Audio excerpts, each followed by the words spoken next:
தமிழக அரசு இப்ப அதிரடியா பொங்கல் பரிச அறிவிச்சுட்டாங்க. ஒவ்வொரு ரேஷன் கார்டுக்கும் ரூ. 3000 வர்ற அளவுக்கு பண்ணியிருக்காங்க நம்மளுடைய தமிழக அரசு. எப்பவுமே வந்து பொங்கல் அப்படின்னாலே கொண்டாட்டமோ, ஆர்ப்பாட்டங்களும் அதிகமா இருக்கும்.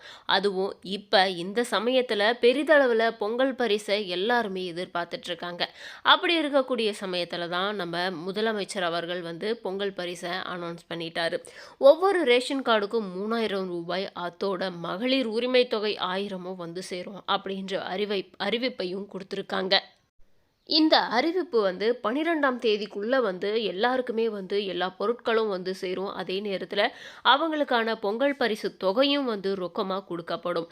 இதுவரைக்கும் வந்து மகளிர் உரிமை தொகை வராதவங்க நேரடியா வந்து அவங்களுடைய ரேஷன் கடைகளுக்கு போயிட்டு அவங்களுடைய பணத்துக்கான அட்வான்ஸ் டோக்கனை வந்து முதல்ல வாங்கிக்கணும். அதுக்கப்புறமா 12ஆம் தேதிக்குள்ள ஒவ்வொருத்தருக்கும் பணம் பட்டுவாடா செய்யப்படும். அதே நேரத்தில் இவங்களுக்கு இதுக்கு முன்னாடியே வந்து ரூ. 1000 வந்து உரிமை தொகை வந்துட்டுருக்கு அப்படின்னாக்கா எல்லாருக்குமே டைரெக்டாக அக்கௌண்ட்டுக்கே அந்த ரூ. 3000 வந்துடும் அப்படின்ற அறிவிப்பையும் தெரிஞ்சிச்சிருக்காங்க. மொத்தம் தமிழ்நாட்டில் வந்து 2,25,00,000 பேருக்கு கார்டு இருக்கு.